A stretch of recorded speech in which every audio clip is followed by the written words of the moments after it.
Este programa tem classificação indicativa livre.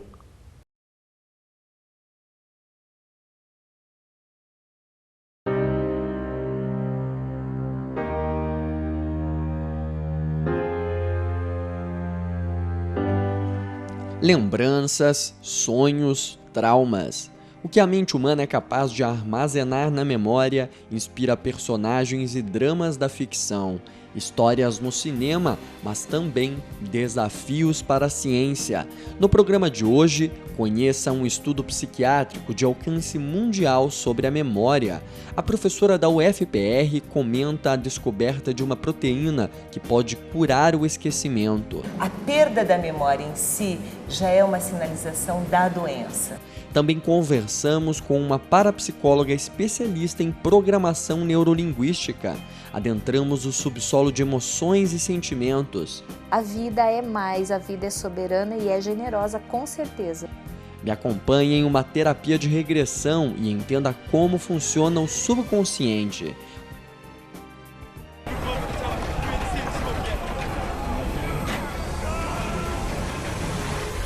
O Ciência está começando.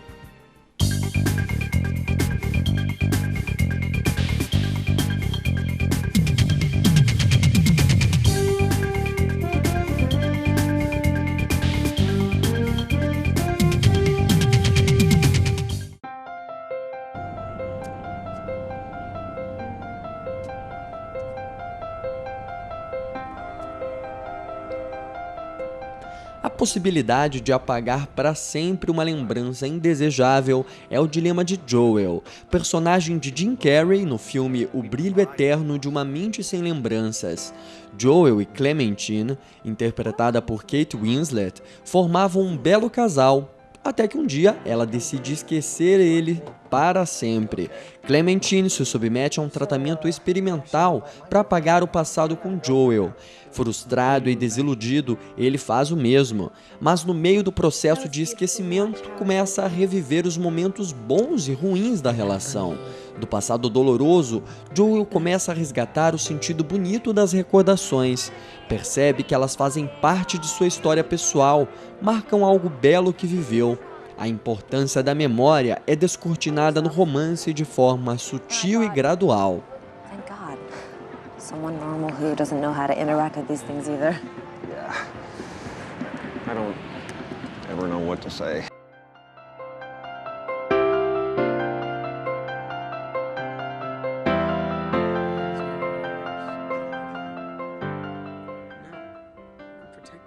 No filme de ficção científica Efeito Borboleta, esquecer não é apenas uma opção. O jovem Ivan sofre de perdas repentinas de memória sempre que se sente pressionado. Começa a escrever um diário a pedido do médico e ali registra as principais memórias da infância. Na adolescência, estuda psicologia e passa a ter visões do passado. Com o auxílio do diário, Ivan mergulha em memórias reprimidas. Interpretado por Ashton Kutcher, o rapaz tenta consertar o que não deu certo lá atrás.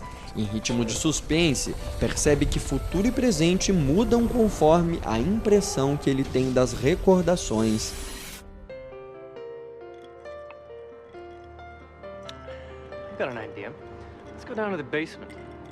A perda da memória de curto prazo desafia a conquista amorosa em como se fosse a primeira vez. O veterinário paquerador, protagonizado por Adam Sandler, se vê em apuros ao se apaixonar por Lucy. A jovem vivida por Drew Barrymore não tem memória de curto prazo. Ela esquece de fatos simples do dia a dia. Para que o romance dê certo, ele faz provas de amor diárias. Vive a paixão da conquista todos os dias, como se fosse o primeiro.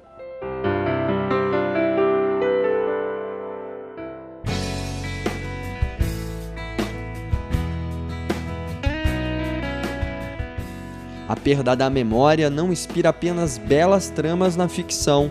O esquecimento motiva estudos científicos e em 2012 o tema ganhou um novo fôlego após uma descoberta no campo da psiquiatria. Um pesquisador da Universidade de Colômbia, nos Estados Unidos, E um grupo de cientistas israelenses afirmam ter descoberto a proteína da memória. O neurologista americano Todd Sector conhece a proteína PKM-zeta desde a década de 80. Agora, em 2012, ele concluiu que essa substância teria uma função além do reforço das sinapses neuronais. A PKM-zeta estaria associada à manutenção das lembranças. O controle da dosagem da proteína poderia, em tese, então, servir ao apagamento da memória. Quem explica para a gente como isso funciona na prática é a médica e neurologista aqui da UFPR, Viviane Zétola. Tudo bem, Viviane? Tudo bem. Viviane, o que isso significa para a neurologia contemporânea, essa descoberta, essa conclusão nova? Veja, a ciência vem evoluindo muito em relação ao cérebro, mas nós ainda achamos que é uma caixinha de surpresa. Nós ainda temos muitas coisas para desenvolver e essa é mais uma proteína que nós temos outras proteínas envolvidas e essa tem sido associada de forma mais veemente, mas sabemos que ela não vai ser a única e sabemos que ela também não é a resposta para todas as nossas questões. O que temos hoje de verdade é que descobrirmos quem é esse paciente, né? Quem é o paciente que nós vamos conseguir detectar antes. Qual é a proteína que vai sinalizar para a gente que esse paciente ou em falta ou em a mais, em exagero, pode ter distúrbio de memória. Acho que a questão não é só a proteína, e sim qual é a quantificação que nós temos. Existem diversos estudos em andamento e algum deles procura resolver exatamente essa questão, buscando não somente marcadores biológicos, como é a proteína, mas marcadores clínicos. Quem é o paciente, qual é a queixa do paciente que possa nos alertar que ele vai desenvolver essa doença degenerativa que todos nós queremos evitar. A PKM-zeta pode ser a principal proteína, mas não é a única associada às lembranças humanas. Na Universidade Federal do Paraná, a professora e psiquiatra estuda outras substâncias que indicam anomalias precoces na memória. A pesquisa é internacional, vem sendo desenvolvida nos Estados Unidos, na China e em diversos países da Europa. A UFPR é um dos 5 centros brasileiros a empreender o estudo. Aqui na Federal também vem sendo desenvolvida uma pesquisa nesse sentido. Vem.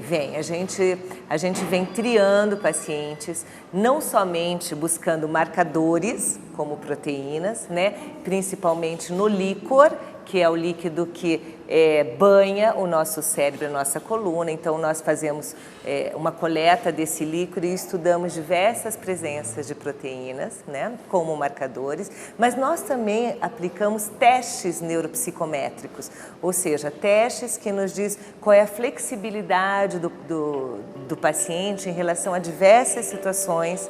De acordo com a psiquiatra, até agora tem sido mais fácil negar do que confirmar hipóteses da perda de memória. O perfil genético diverso dos pacientes desafia a busca por uma resposta satisfatória. Então nós queremos detectar antes, queremos ser mais sutis nessa investigação. Então nessa nossa pesquisa, o paciente não somente coleta marcadores biológicos como proteínas, mas ele também é submetido a diversos testes neuropsicométricos, neuropsicológicos, que são colocados em situações de estresse para que responda ou não determinadas questões. Isso também está sendo avaliado. A análise segue uma série de etapas. Primeiro, ocorrem 2 entrevistas. Uma bateria de 12 testes, motores e psicológicos vem em seguida. Só depois disso é feita a tomografia cerebral. Caso o paciente esteja bem de saúde e dentro de um perfil médio esperado, aí sim passa por um teste decisivo, a coleta do líquido da medula óssea. Professor, e qual é o perfil desse público que está participando na pesquisa? Nós estamos selecionando, né, pacientes desde os 50 anos de idade. Hoje a gente reconhece que essas doenças degenerativas, elas estão na 3ª idade. Mas como a gente acabou de comentar, nós não queremos o paciente com a doença, e sim queremos o paciente que possa desenvolver, né?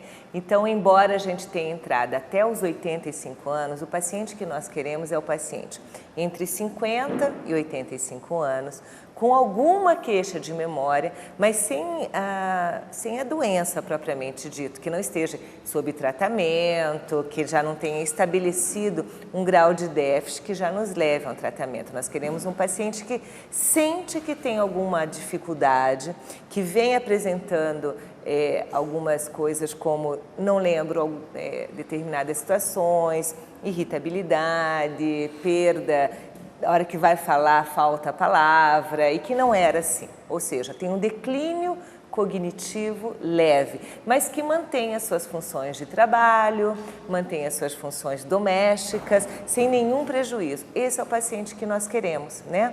Na verdade, pode nos procurar e nós vamos fazer essa seleção. Só não pode ter doença neurológica estabelecida. A partir daí, a gente pode fazer uma triagem. Para a especialista, o desejo de controle sobre a memória humana ainda é apenas uma ambição dos cientistas. Chegar lá ainda deve levar décadas de estudo e não há garantias de que será possível manusear as lembranças como um controle remoto.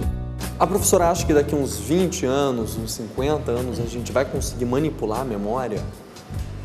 Eu acho que isso é o sonho de todo neurologista, né? Ter na mão uma função tão importante. E é a função que realmente nos separa dos demais animais, né? Acredito que a memória é a função mais nobre do nosso cérebro. O tempo eu não sei te dizer. Na verdade, quando a gente vai historicamente no cérebro, tomografia, ressonância, ou seja, essa abertura dessa caixinha preta começou nos anos 70. A evolução foi muito grande. Nós temos 30 anos e evoluímos muito. Então é possível que isso seja até num tempo menor. Mas sem dúvida nenhuma, a memória vai ser a mais difícil e a mais temerosa de todos, porque talvez essa descoberta da manipulação da memória possa trazer outros significados que não só o terapêutico. O Ciência faz um intervalo, mas tome fôlego, que no próximo bloco tem um papo sobre o subconsciente e você vai me acompanhar em uma terapia de hipnose. Não saia daí!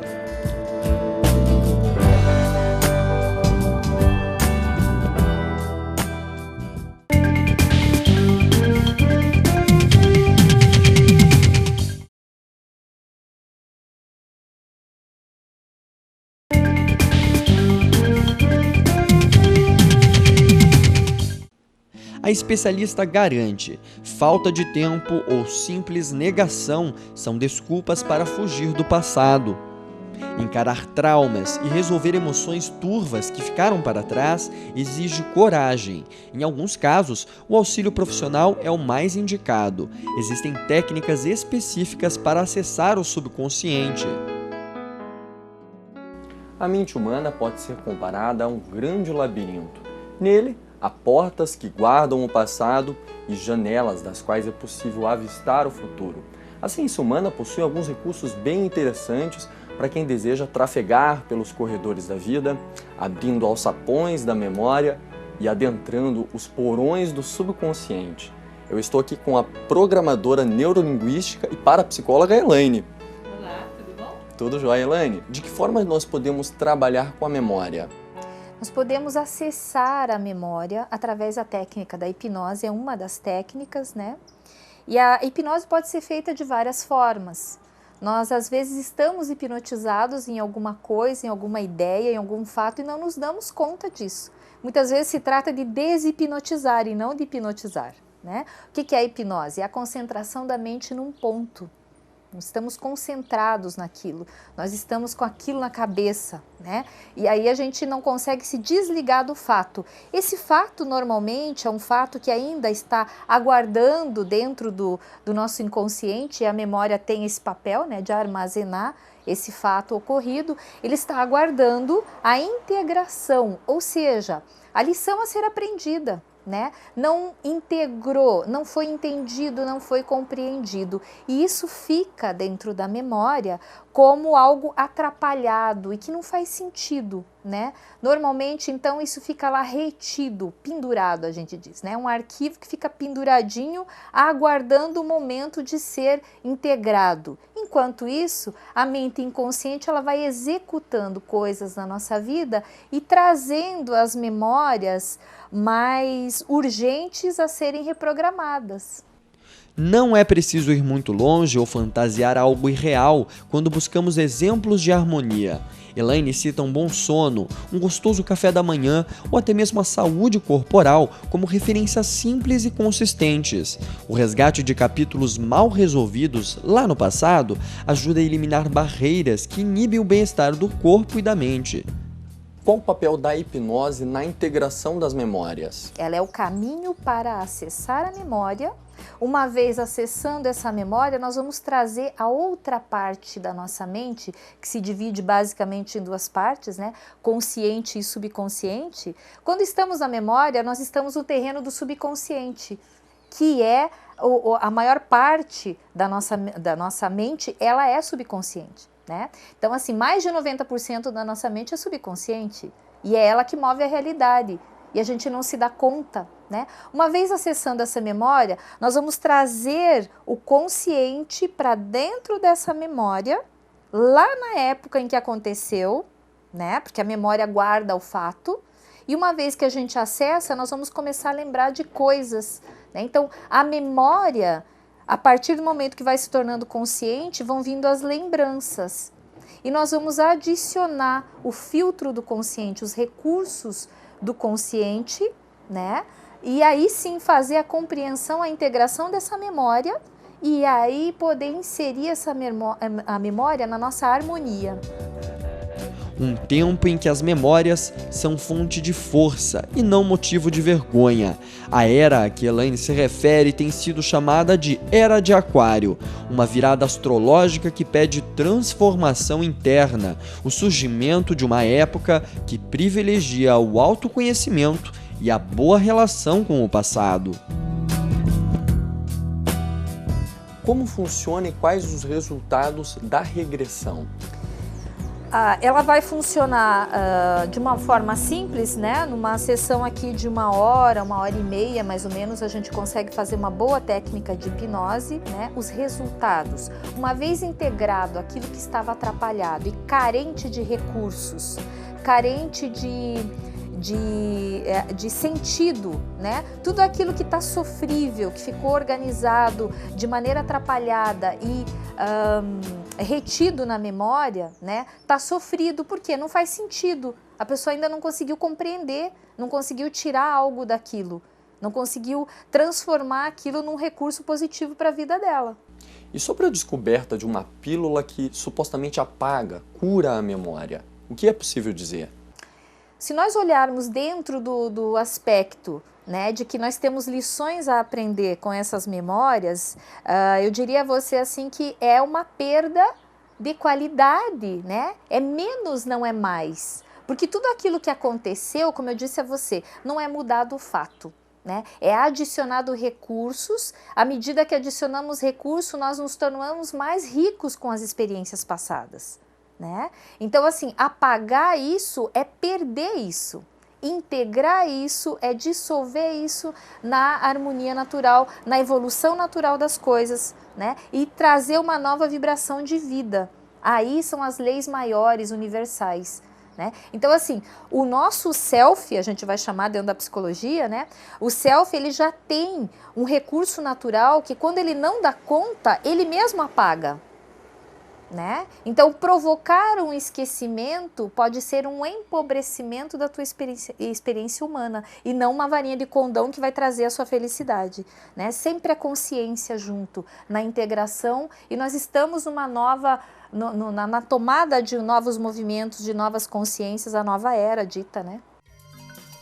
Memória integrada e compreendida permite reescrever o passado. Passado reescrito cria condições de um novo presente. E o foco no agora seria o passaporte para mentalizar e criar um futuro mais próspero. É possível utilizar a progressão para construir um futuro melhor? Com certeza. Uma vez que você integra memórias do passado, à medida que essa integração vai sendo feita, Ivan, a pessoa vai mudando a história do passado. E aquela história traumática, depois que ela vai adicionando pontos de vista e recursos que antes não faziam parte daquela memória, a história do passado muda. Mudando essa história é o mesmo princípio. Eu adiciono recursos aqui, né, e faço uma progressão, uma projeção. É diferente, eu posso projetar um objetivo no futuro, né? E eu posso entrar em contato com a minha mente subconsciente através da técnica de relaxamento, por exemplo, né? E fazer sim uma progressão. Eu posso ter acesso a algo que ainda está por acontecer, tá? Porque a mente subconsciente, para ela não existe tempo, passado, presente e futuro. Para ela existe o aqui e o agora. E tudo junto acontecendo. Mas para a nossa mente racional isso é muito confuso. Então ela precisa segmentar tudo. E tá certo assim, porque a função da mente racional é separar, é filtrar, é analisar, é pensar sobre o fato. Quando nós juntamos essas duas funções, né, aí fica realmente saudável e integrado, né? É a memória integrada. Né? Porque o subconsciente vai fazer o quê? Armazena os fatos, tanto positivos quanto negativos, e executa aquilo, né, de forma que se transforme, é como assim o nosso fluido, né, o nosso gás de vida, tanto positivo quanto negativo. Né? Aquilo que está negativo vai nos chamar mais atenção porque foge do estado da harmonia natural, que é uma lei maior, uma garantia do Criador de que tudo na vida foi criado para dar certo. É só não atrapalhar e integrar, né? Fazer a junção dessas duas memórias e viver a vida que vale ser vivida, né?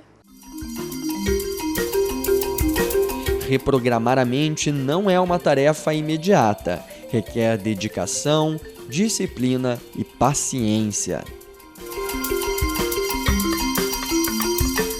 Então é mais ou menos assim, ó. Nós temos vários arquivos, né? A gente vai acessar esses arquivos, nós vamos adicionar recursos nesses arquivos e eles vão ser transformados numa outra coisa. E isso a gente chama de reprogramar uma memória. E é através da técnica da hipnose que a gente faz a reprogramação da memória. Ou seja, nós não vamos mudar o fato já aconteceu. Ele se transforma à medida que é adicionado recursos da mente racional e consciente, né? E que não estava sendo considerado nessa memória. Uma vez que ele é considerado, transforma o fato. Transformando o fato, nós vamos conseguindo trabalhar a transformação desse padrão. E a nossa realidade passa a ser vivenciada de uma forma mais saudável, vamos dizer assim, né? Mais integrada, mais saudável e mais próximo daquilo que é, na verdade, a realidade, né? Elaine, vamos passar então para a parte prática. Eu me disponho então para a gente fazer uma hipnose ou uma regressão bem breve, para mostrar para o pessoal como é que isso funciona. Com frio na barriga, lá vou eu para o divã. Decido revisitar um medo em especial, o de errar ou me sentir incapaz. Guiado pela terapeuta, regresso até o jardim de infância. Me vejo com 3 anos de idade aproximadamente. Estou um pouco confuso ao redor de crianças em um lugar pouco acolhedor. Elaine faz perguntas e o processo de hipnose é totalmente consciente. Vamos junto reconstituindo cenas importantes. Uma sensação de entrega nasce da experiência. Com pai e mãe trabalhando, eu ia e voltava ao maternal no colo da empregada doméstica, que não consigo identificar quem era. Revivo a impressão de estar indefeso. Recuo a um sentimento que no final da sessão é revertido em um novo valor. Compreendo que aprendi a me virar desde muito pequeno e volto da hipnose com um outro olhar. Ó, gente, uma experiência assim única. Entrar na memória é um passeio assim por um labirinto que tem cores, tem gostos, tem sons e tem também libertação, né, Elaine? Liberação, é uma nova vida, né? Uma liberação. Tá recomendado aí, ó, quem quiser experimentar isso, venha, se aproveite, se conheça e se reprograme, né? Isso aí, pra vida que vale ser vivida. Obrigada. Integrando e compreendendo o que a mente racional vai chamar de passado, né? Vivenciando o presente com o nome que ele tem. Presente, não é à toa que tem esse nome de presente, né? Tome o presente da vida, valorizando a vida, né? Integrando o negativo e o positivo, essa é a integração, os polos, né? As dualidades, né? Então, isso vai fazer com que o presente seja integrado nas compreensões do passado, né? E aí sim, acolhendo o futuro de forma amável, amorosa e aí verdadeira. O amor está muito ligado à verdade das coisas, né? Lógico que se você ler, você ocupar a sua mente, né? Você ter exercícios, você buscar esse conteúdo, acrescentar o conteúdo à sua memória, é sempre interessante. Mas comprovadamente o que nós temos hoje é essa ligação físico-mente, ou seja, corpo e mente que a gente fala há tanto tempo, né? Vamos manter a nossa atividade física e vamos tentar manter a nossa memória. Então, tendo uma nova consciência, trazendo essas leis universais que nós temos, reconhecendo aquilo que é bom em nós e nos permitindo, porque muitas vezes, Ivan, memórias de culpa e de não merecimento nos impedem de ter esse tipo de realização, né? Como eu disse para você, subconsciente move a realidade, move os sentimentos e move as emoções. E nós sabemos que antes mesmo do comprometimento da memória, nós temos dificuldade em lidar com situações, dificuldade em pensamento abstrato, né? Então, assim, existem algumas sinalizações clínicas que nós ainda não estamos certos de se elas já são uma sinalização de uma dificuldade de memória que vai vir lá para frente ou se faz parte de uma condição de estresse. Estamos mais estressados, portanto, não estamos concentrados nos nossos atos, não conseguimos lembrar.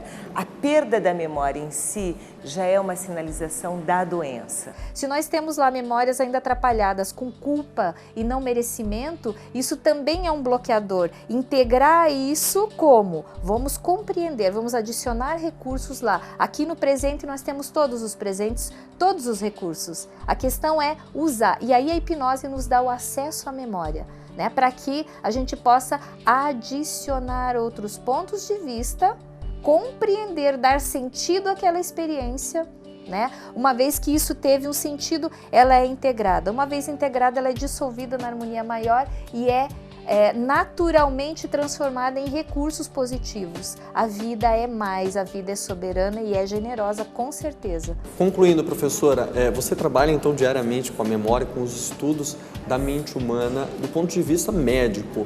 Como viver bem com a nossa memória? Como integrar ela de uma maneira satisfatória? Primeira coisa que eu posso te dizer é que só existe uma coisa para melhorar: manter essa conexão com o físico, ou seja, atividade física.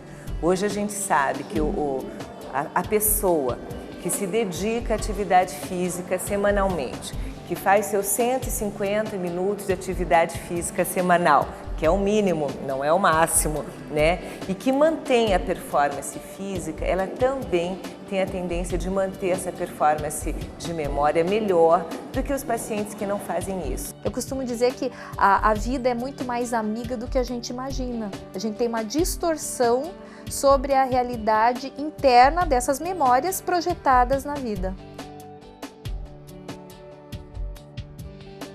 A memória ainda está longe de ser completamente decifrada. Os cientistas admitem que apenas 3 ou 4% da mente é conhecida. O restante estaria adormecido no subsolo da consciência. Trazer tudo isso à tona não só desafia a ciência, como também dignifica a sensação de ser humano.